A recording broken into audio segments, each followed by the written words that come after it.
हिंदू धर्म में जन्माष्टमी का पर्व भगवान कृष्ण के जन्मोत्सव के रूप में मनाया जाता है। माना जाता है कि उनका जन्म भाद्रपद माह के कृष्ण पक्ष की अष्टमी तिथि और रोहिणी नक्षत्र के संयोग में हुआ था। इस साल 26 अगस्त 2024 को श्री कृष्ण जन्माष्टमी का पर्व मनाया जाएगा। इस दिन भगवान कृष्ण के बाल रूप की पूजा की जाती है। भारत में जन्माष्टमी के पर्व को बड़े धूमधाम से मनाया जाता है। इस दिन विशेषकर मंदिरों और जगह जगह कई तरह के धार्मिक अनुष्ठान किए जाते हैं। इस साल जन्माष्टमी पर स्वार्थ सिद्धि योग के साथ कृतिका नक्षत्र संयोग बन रहा है। इस योग और नक्षत्र में लड्डू गोपाल की आराधना करने से मनोवांछित फल की प्राप्ति होती है। वहीं इस दिन की जाने वाली पूजा को हमेशा संपूर्ण पूजन सामग्रियों से करना चाहिए। इसके अतिरिक्त जन्माष्टमी के दिन इन चीजों को भी शामिल किया जाए तो अपने समस्त भक्तों से प्रसन्न हो जाते हैं और उन पर अपनी कृपा दृष्टि बनाए रखते हैं। कृष्ण जन्माष्टमी पूजन सामग्री में इन चीजों को अवश्य शामिल करना चाहिए। इन सामग्री के बिना कृष्ण जन्माष्टमी अधूरी मानी जाती है। कृष्ण जन्माष्टमी में तुलसी पूजा का विशेष महत्व होता है। शास्त्रों के अनुसार इस दिन शाम के समय तुलसी की पूजा के साथ साथ उसमें घी का दिया जलाने से भी लाभ होता है।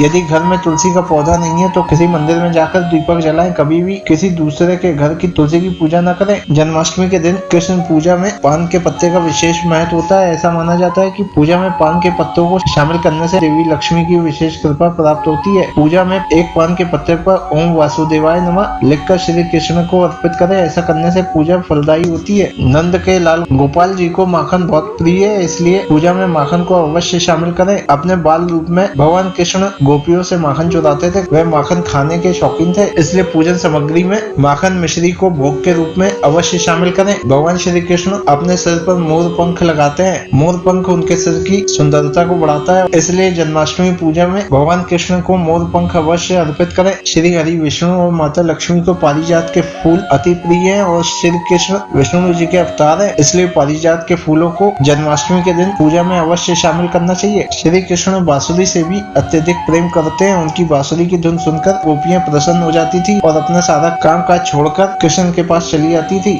भगवान श्री कृष्ण की तस्वीर भी बांसुरी के बिना अधूरी मानी जाती है। जन्माष्टमी पर श्री कृष्ण को चांदी की बांसुरी चढ़ाए। साथ ही पूजा के उपरांत बांसुरी को अपने बटुए या उस स्थान पर रख दे जहाँ आपका पैसा रखा जाता है। इसके अतिरिक्त रक्षाबंधन का पर्व असाधारण है। रक्षाबंधन के दिन से 8वें दिन तक राखी बांधी जा सकती है, इसलिए जन्माष्टमी के दिन भगवान कृष्ण और उनके बड़े भाई बलराम को राखी बांधे। इससे भगवान श्री कृष्ण की विशेष कृपा प्राप्त होगी। जन्माष्टमी के दिन दूध लेकर भगवान श्री कृष्ण के बाल रूप का अभिषेक करें। ऐसा करने से आपकी समस्त मनोकामनाओं की पूर्ति होगी। श्री कृष्ण को ग्वाल के नाम से जाना जाता है। अपने बचपन में श्री कृष्ण ने गाय और बछड़ों के साथ कई लीलाएं की है, इसलिए जन्माष्टमी के दिन गाय और बछड़ों की छोटी छोटी मूर्तियां लाएं। ऐसा करने से आर्थिक कठिनाइयों और बच्चों से संबंधित समस्याओं को हल किया जाता है। श्री कृष्ण जन्माष्टमी के दिन पूजन सामग्री में इन वस्तुओं को अवश्य शामिल करें। ऐसा करने से समस्त मनोकामनाओं की पूर्ति होगी।